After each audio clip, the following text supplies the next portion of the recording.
So, welcome Rasmus to Metallic Pages. It's a great pleasure to talk with you about about Bomber, this first album, Nocturnal Creatures, and more things related to the metal world. Starting, please introduce yourself. How have you been during this pandemic, and everything about the Bomber, this first album.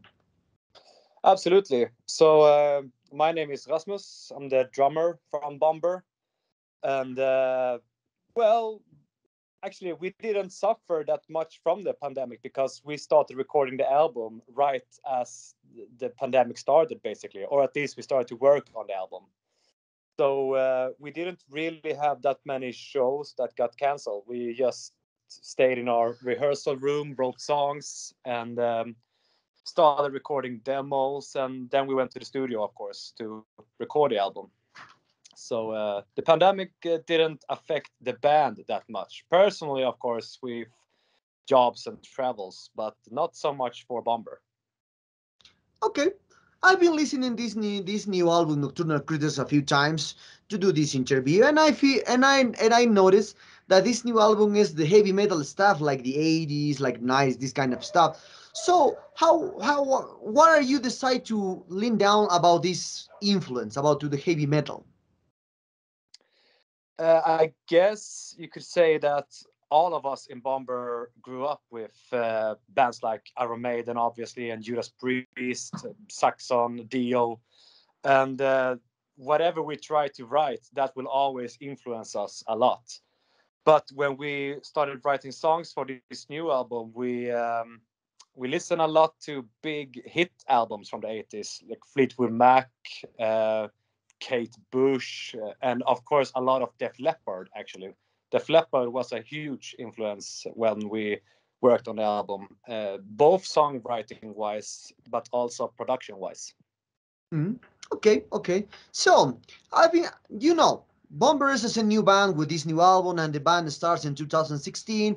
All this kind of stuff. But you know about the digital platforms, about no new things to hear music. So, around the world, what is the biggest strange that the Bomber has into these nocturnal creatures compared to all the stuff, all bands, all albums around the world? Because it's very difficult to get attention from the people, especially if in a new band. Hmm. Yeah, I agree with you. I think that our album is we are not trying to make a retro album, which I think a lot of bands now they try their best to fit in a scene. They're like a retro band, they're a 70s band, or they're an 80s band, or they play death metal or black metal. But Bomber, we are a rock band that we do not want to limit ourselves to any specific scene or genre. We are a rock band, obviously hugely influenced by heavy metal. And I think this album is very broad. I think there's something for almost everyone on it. You got like fast rock songs and the slower, more epic heavy metal stuff. Um, and we try to spend a lot of time on the producing of the album, for making good choruses and good background vocals and percussion and stuff like that. And I hope people will hear that there's a lot of hard work behind this album and that it's for real, not just something fast where you try to rip off older bands. I think and hope that people will feel like it has a soul of its own. Okay. When I see your one, when I see the name Nocturnal Creatures, and then I see the cover art, it's impossible to relate about the monsters, about this kind of stuff that appears into the night. So like this kind of stuff. So what kind of lyrics are related to this into this first album, Nocturnal Creatures? Perhaps Cookie Monsters. Who knows?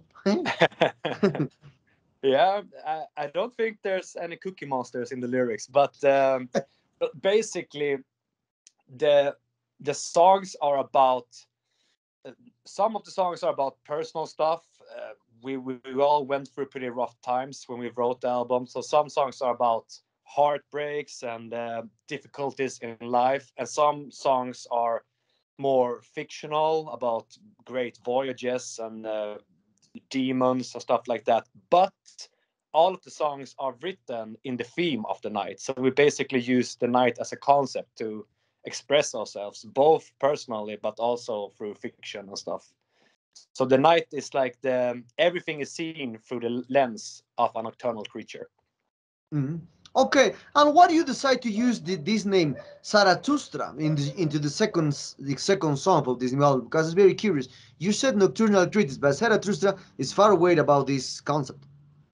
Absolutely, and I mean, Nocturnal Creatures is not like a total concept album. It's more the general theme of the album is, about the night and Nocturnal Creatures.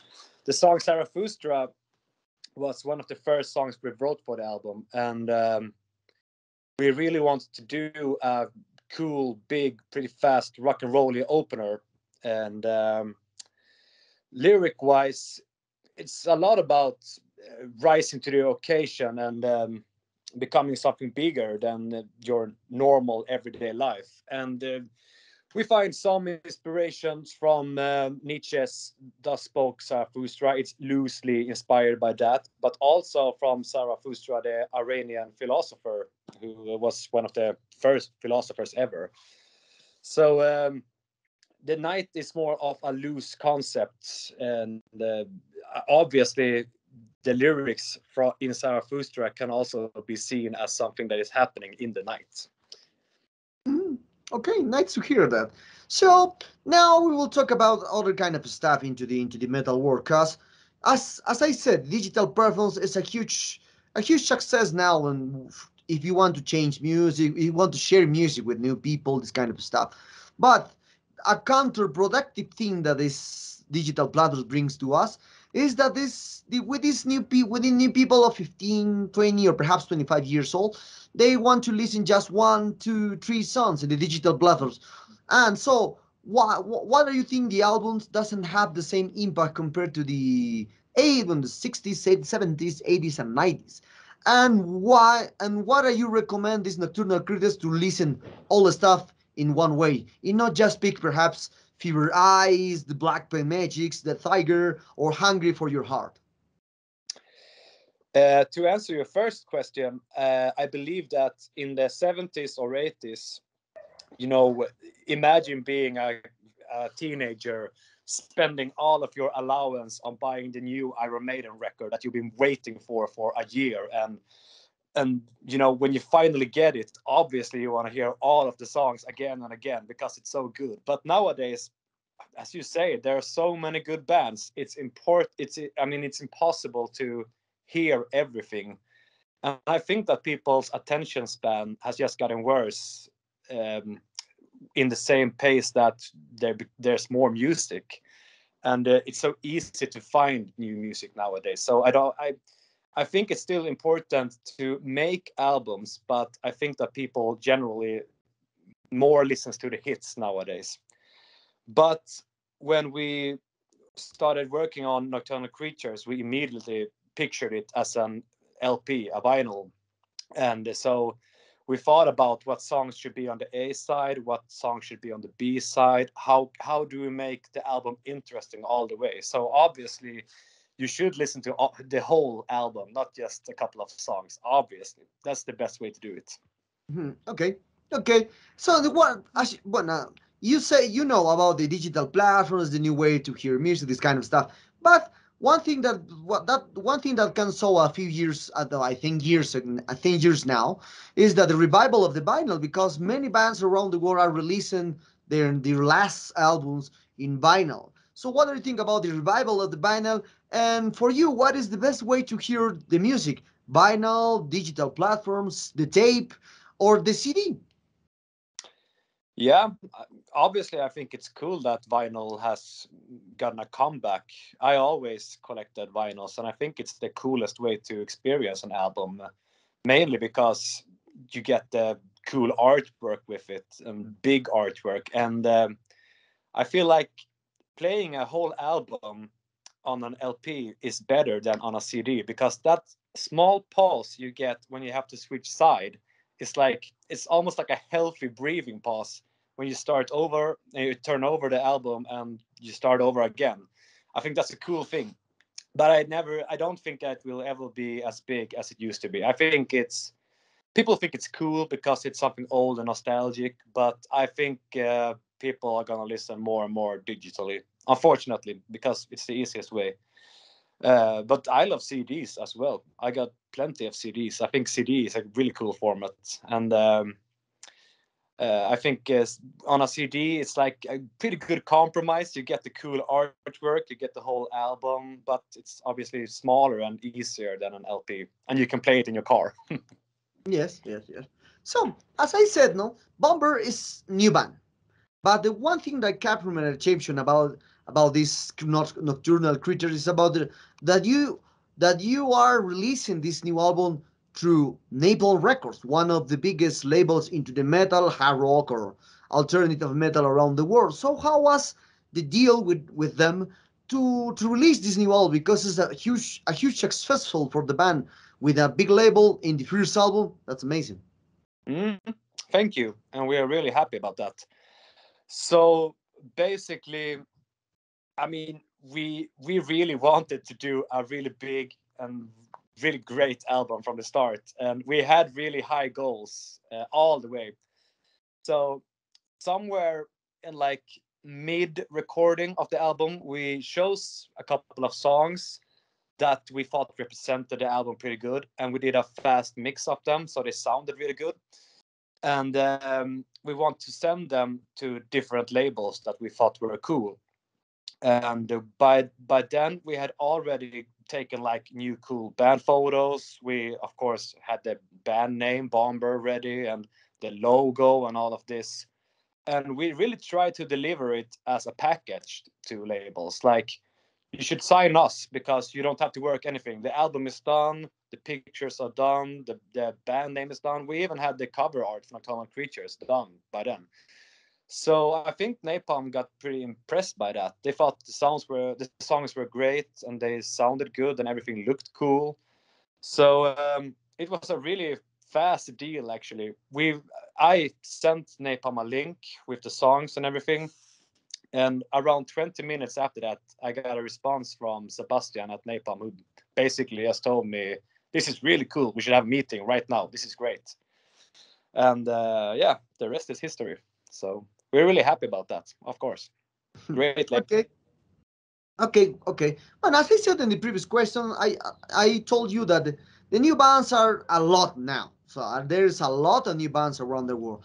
And with this kind of thoughts, the old bands like Akesep, like Medium, like Saxon, the older bands, they think that the new bands are the same like the and are the same. Nor it's not like new. So into this matter, what do you think the old people into the heavy metal are not listening the actual music, the new bands, and into the heavy metal, death metal, black metal, etc., etc. Because there's a lot of artists from the past that I made our interviews and in interviews last years or during these couple of years, they told me that they don't listen what is currently happening to the heavy metal nowadays because it's the same, and they need just hear their music and etc., etc. Yeah, I understand what you mean. And to be honest, I kind of agree that a lot of bands nowadays, what they do is they find an old band that they like and then they just try to sound the same as them. I mean, there are so many bands that sounds exactly like Motorhead or exactly like Thin Lizzy or exactly like AC/DC. And I mean, that's probably really fun and I understand that, but I think it's important to make something new and get like a new fresh touch to music, whether it's hard rock or heavy metal or whatever. And as I said, we are really influenced by 80s heavy metal. I mean, we all love Iron Maiden and all of that stuff. But we don't want to do the exact same thing that they did. We want to take our love for that music, but create something new. And I think that's really important to do that. And I think that's how you kind of break through all of the other bands and get success. It needs to move forward and be something new and fresh. Okay. So I will speak.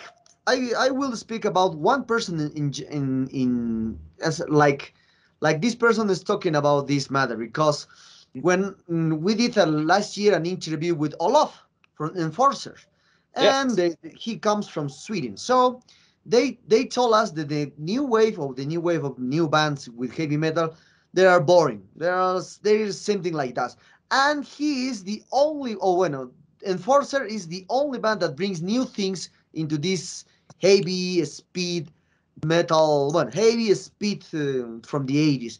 So for me, Enforcer is a very boring band. I don't like Enforcer, but other people thinks different.